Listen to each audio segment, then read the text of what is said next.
శ్రీ గురుభ్యో నమః. నేటి పంచాంగ కార్యక్రమానికి స్వాగతం.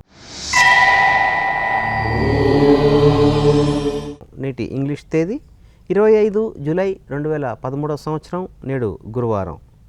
ఆషాఢమాసం బహుళపక్షము తదియ ఈరోజు మధ్యాహ్నం 2:11 వరకు ఉండటం జరిగింది. నేడు శతభిష నక్షత్రము రాత్రి 11:24 వరకు ఉన్నది. సౌభాగ్యం అనే యోగము నేటి మధ్యాహ్నం 2:36 వరకు. భద్ర అనే కరణము ఈరోజు మధ్యాహ్నం 2:11 వరకు. ఆ తర్వాత భవ అనే కరణము నేటి రాత్రి 1:08 వరకు. అమృత ఘడియలు ఈరోజు సాయంత్రం 4:42 నుంచి ప్రారంభమై నేటి సాయంత్రం 6:11 వరకు ఉన్నాయి. దుర్ముహూర్తము ఈరోజు ఉదయం 10:14 నుంచి ప్రారంభమై నేటి ఉదయం 11:05 వరకు.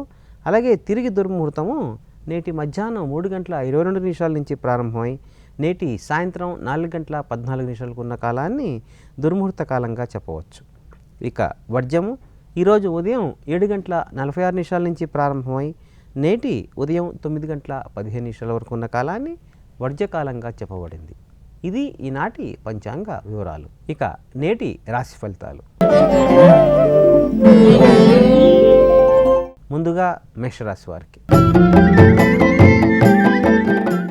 ఈ రోజున మేషరాశి వారికి ఆకస్మిక ధనలాభ సూచన కలుగుతుంది. వీరికి ఎక్స్పోర్ట్స్ ద్వారా కానీ లేక ఏదైనా ఫిషరీస్ బిజినెస్ చేసే వారికి అలాగే పాల బిజినెస్ చేసేవారికి ఈ రోజున మంచి లాభాలు చెగులుతాయి. మిగిలిన వ్యాపార సంస్థలకి లాభాలు ఈ రోజున ప్రాఫిట్ లాస్ మాత్రమే ఉంటుంది. లాస్ ఎటువంటి పరిస్థితుల్లో ఉండదు. ఇక మేషరాశి యొక్క విద్యార్థులు ఈ రోజున కొంచెం శ్రమ పడితేనే మంచి ఫలితాలు సాధించుకోగలుగుతారు. ఆ తర్వాత వృషభరాశి. నేడు వృషభరాశి వారికి మీ యొక్క మిత్రవర్గంతో మీ యొక్క కింది స్థాయి ఉన్న వారితో కానీ లేక మీ కింద కొలీగ్స్ ఎవరైతే ఉంటారో వాళ్ళు కానీ మీ సబార్డినేట్స్ ఎవరైతే ఉంటారో వారితో కానీ ఈ రోజున స్వల్పంగా వివాదాలు వచ్చే అవకాశాలు కనిపిస్తున్నాయి. వీలైనంత వరకు ఆ వివాదాలు రాకుండా మీరు చూసుకోండి. అలాగే ఏదైనా వృక్ష సంబంధమైన శాఖల్లో పనిచేసే అంటే ఏదైనా హ్యాచరీస్లో కానీ లేక గార్డెనింగ్లో కానీ ఫారెస్ట్ డిపార్ట్మెంట్లో పనిచేసే వారికి కానీ ఈ రోజున వారికి శాఖాపరమైన ఇబ్బందులు వచ్చే అవకాశాలు ఉన్నాయి కాబట్టి కొంచెం అప్రమత్తంగా ఉండవలసిందిగా సూచన. ఆ తర్వాత రాశి మిథునం. ఈ రోజున మిథున రాశి వారికి ఆర్థిక పరిస్థితి స్వల్పంగా నిరాశ కలిగిస్తూ ఉంటుంది. సమయానికి డబ్బు అందుబాటులో రాకపోవడం వల్ల ముఖ్యమైన వ్యవహారంలో ఈ రోజున కొంచెం ఆటంకాలు వచ్చే అవకాశాలు కనిపిస్తున్నాయి. అలాగే వృత్తి వ్యాపారాలు కొంచెం మందగిస్తాయి. అయితే విద్యార్థులకు మాత్రం ఈ రోజున వారు అనుకున్న బ్రాంచ్లో సీటు సంపాదించే అవకాశాలు అధికంగా ఉన్నాయి. దానికి సంబంధించినంత వరకు ఈ రోజున ఏదైనా ఎడ్యుకేషనల్ లోన్కి సంబంధించిన ప్రయత్నాలు కూడా ఈ రోజున ఫలించడము, తద్వారా వీరికి అనుకున్న కార్యక్రమాలు పూర్తయ్యేందుకు ఎక్కువగా అవకాశాలు కనిపిస్తున్నాయి. తర్వాత రాశి కర్కాటకం. నేడు కర్కాటక రాశి వారికి ఆలోచన విధానంలో అస్తవ్యస్తమైన మార్పులు చేర్పులు చేస్తారు. తద్వారా ముఖ్యమైన కార్యక్రమాలని మీకు మీరే పాడు చేసుకునేందుకు అవకాశం ఉంది. కాబట్టి ముఖ్యమైన కార్యక్రమాలు ఏమైనా ఉంటే మీ యొక్క పెద్దల సలహా సంప్రదింపులు తీసుకోండి. లేదా అంటే కనుక ఆ కార్యక్రమాలన్నీ వాయిదా వేసుకుంటే కనుక మీకు బాగా శ్రేయదాయకంగా ఉంటుంది. అంతే తప్పితే తొందరపాటు నిర్ణయాలు అలాగే క్షణికావేశపు నిర్ణయాలు ఈ రోజున ఈ యొక్క కర్కాటక రాశి వారికి అంతగా క్షేమదాయకం కాదు. అలాగే కర్కాటక రాశిలోని స్త్రీలకు ఈ రోజున వీలైనంత వరకు వాక్కుని అదుపులో ఉంచుకుంటే కనుక అన్ని విధాలుగా శ్రేయస్కరం. ఆ తర్వాత రాశి సింహం. ఈ రోజున సింహరాశి వారికి కొన్ని ఆసక్తికరమైన విషయాలు తెలుసుకుంటారు. తద్వారా మీలోని ప్రతిభకి గుర్తింపు లభిస్తూ ఉంటుంది.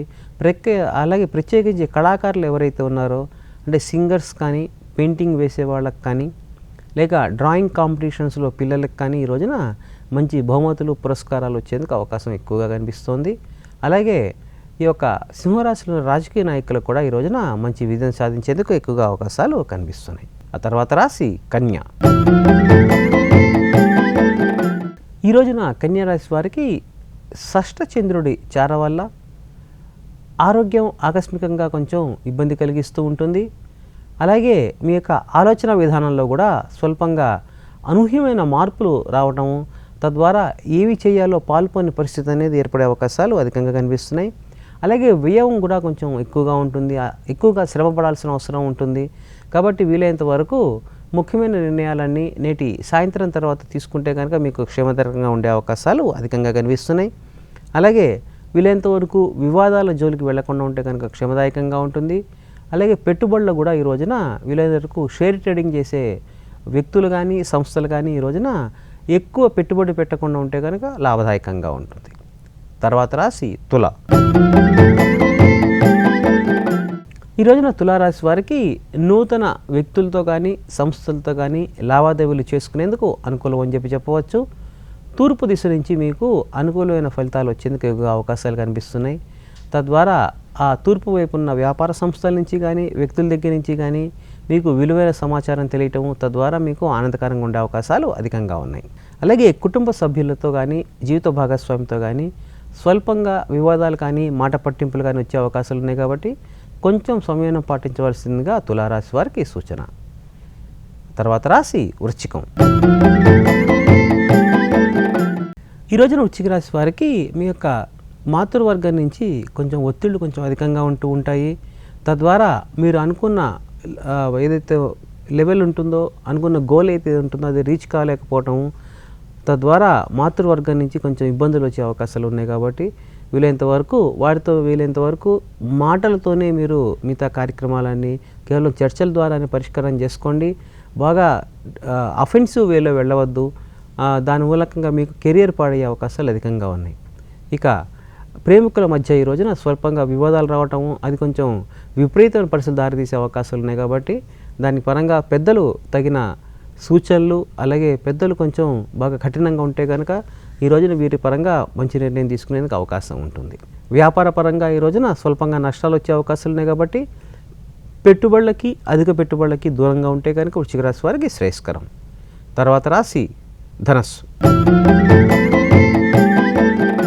ఈ రోజున ధనుసు రాశి వారికి ప్రముఖ వ్యక్తులతో పరిచయం, అలాగే వ్యాపార పరంగా కూడా మంచి లబ్ధి చేకూరేందుకు ఎక్కువ అవకాశాలు కనిపిస్తుంది.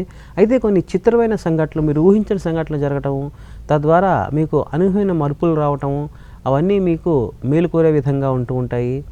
అలాగే చిత్రరంగంలో ఉన్న ప్రముఖులకి, రాజకీయ నాయకులకి ఈ రోజున మంచి గుర్తింపు లభించే అవకాశాలు కూడా కనిపిస్తుంది. మీ యొక్క అధినాయకుల గుర్తింపు అనేది పొందే అవకాశాలు అధికంగా ఉన్నాయి. తర్వాత రాశి మకరం.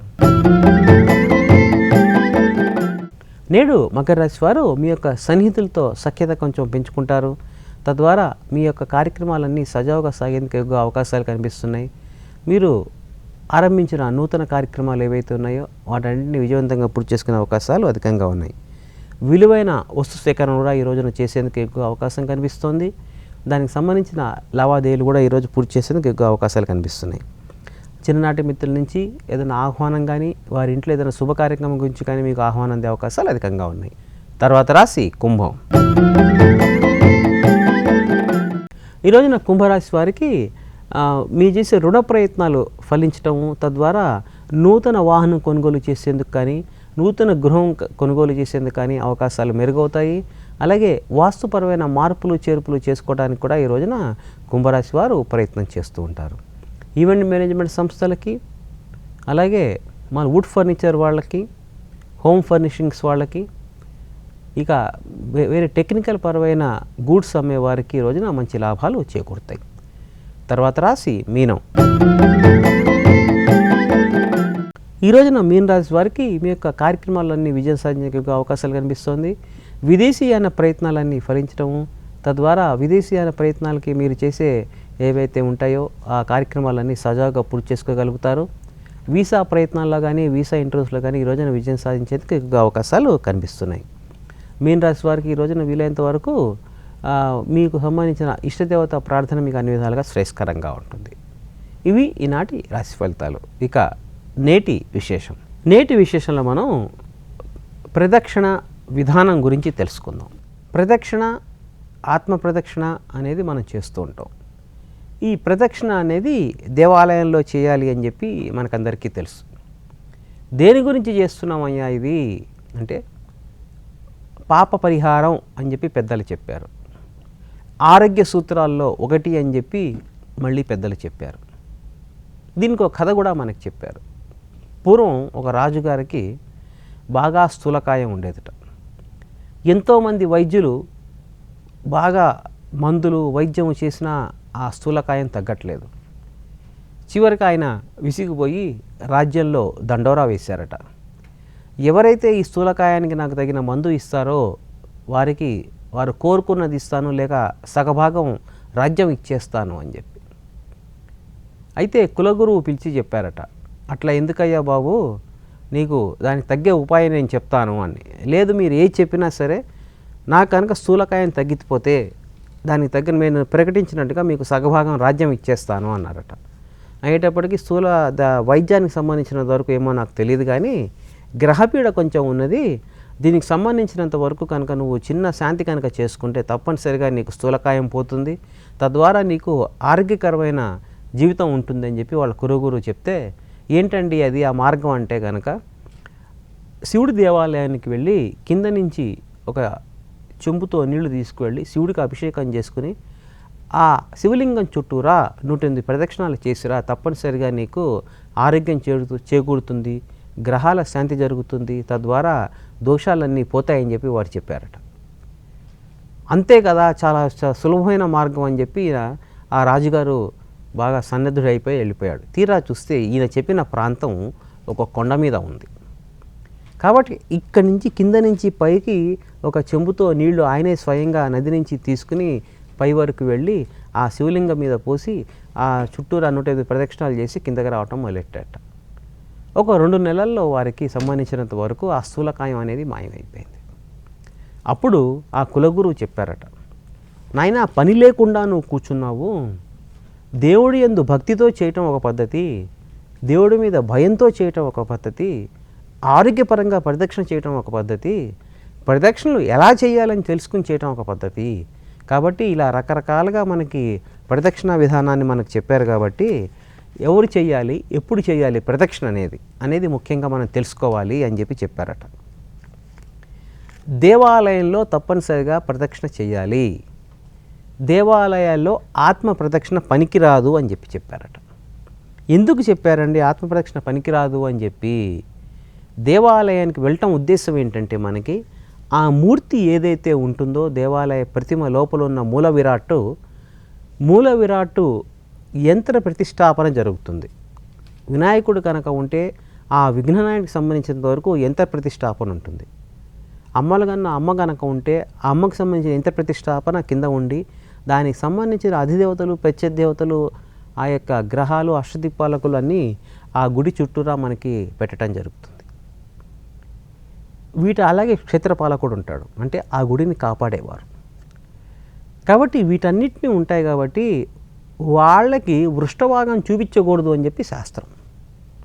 అయితే మనకి గుళ్ళో వెళ్తే అలవాటు ఏంటి, వెళ్ళంగానే ఆయన అక్షింతలు ఇయ్యంగానే పురోహితులు వారు మనం గిరగిరా తిరుగుతూ ఉంటాం, అంతే, అది మనకు అలవాటు అయిపోయింది. అది అయితే ఆత్మప్రదక్షిణ ఎక్కడ పనికొస్తుందయ్యా అంటే కనుక, ఇంట్లో కనుక మనం ఏదన్నా పూజ చేసుకుంటే అక్కడ ఆత్మప్రదక్షిణ పనికొస్తుంది. ఎందుకు ఇంట్లో పనికొస్తుంది మనకి అంటే కనుక, ఇంట్లో యంత్ర ప్రతిష్ఠ అయిన పూజ మనం చెయ్యట్లేదు. అందుకనే విధానం ఏం చెప్పారంటే, ధర్మసింధు ప్రకారంగా మనకి ఎవరైతే ఆత్మప్రదక్షిణ అంటారో అక్షింతలు తీసుకుని మనసులో ప్రదక్షిణ చేసిన భావన చేసి మాత్రమే అప్పుడు ఆత్మదక్షిణ చేసినట్టుగా భావించి మీరు అక్షింతల్ని ఆ దేవుడికి సమర్పించండి అని చెప్తారు. అంతే తప్పితే లేచి గిరగిరా తిరగమని చెప్పి కాదు. మనని అంత ఓపిక ఉందా, ఆ దేవాలయం చుట్టూరా మనం ప్రదక్షిణ చేసుకోవాలి. ఎన్ని ప్రదక్షిణ చేయాలనేది మళ్ళీ అక్కడ మనకి చెప్పారు. శివాలయానికైతే కనుక 3 నుంచి 21 ప్రదక్షిణాలు తప్పనిసరిగా చేయాలని చెప్పి, అలాగే వైష్ణవాలయంలో అయితే కనుక దీనికి సంబంధించినంత వరకు ఒక సిస్టము, ఇలా రకరకాలుగా మనకి చెప్పడం జరిగింది. ఏదైనప్పటికీ ముందరగా ప్రదక్షిణ చేయాలంటే కనుక దేవాలయంలో మాత్రం ఆత్మ ప్రదక్షిణ అనేది పనికిరాదు. ఎందుకు అంటే కనుక చుట్టుపక్కల ఆ యొక్క అష్టదీపాలను ప్రతిష్ఠ చేస్తారు. కాబట్టి ప్రతిష్ఠ చేసినప్పుడు ఆ యొక్క అనుగ్రహ దృష్టి, ఆ యొక్క వైబ్రేషన్స్, డివైన్ వైబ్రేషన్స్ ఏవైతే ఉన్నాయో చుట్టుపక్కల అంతా ఉంటుంది. కాబట్టి ఆ శక్తికి కేంద్రీకృతమైన ఒకే చోట మనకు ఉంటుంది. కాబట్టి ఆ వైపే తిరిగి మనం దండం పెట్టుకోవాలి. మన వృష్ఠభాగం అంటే మన వెనక భాగం ఆ దేవుడి ప్రతిమకి చూపించకూడదు. కాబట్టి అందుకనే రాజుగారి దగ్గరికి కానీ, లేక దేవుడి దగ్గరికి కానీ, లేక యతి దగ్గరికి కానీ, లేక ఎవరైనా సరే స్వామీజీ దగ్గరికి వెళ్ళినప్పుడు కానీ మనం వెనక్కి నడుచుకుంటూ రావాలి తప్పితే ఇట్లా వెనక్కి తిరిగేసి ఇట్లా రాకూడదు. వాళ్ళకి మొహం అని ఇట్లా ఎదుర్కొండా వెళ్ళి మళ్ళీ వీపు చూపించి వెనక్కి రాకూడదు. అలాగే వెనకడుగు వేసుకుంటూ రావాలి. కాబట్టి ఇది మనకి శాస్త్రాల్లో చెప్పారు. కాబట్టి అలా కనుక చేసుకుంటే ప్రదక్షిణ చేసిన ఫలితం మనకు వస్తుందని చెప్పి శాస్త్రం చెప్తుంది. మరికొన్ని విశేషాలు రేపటి పంచాంగ కల్పనలు తెలుసుకుందాం. స్వస్తి. సర్వే జనా సుఖినో భవంతు.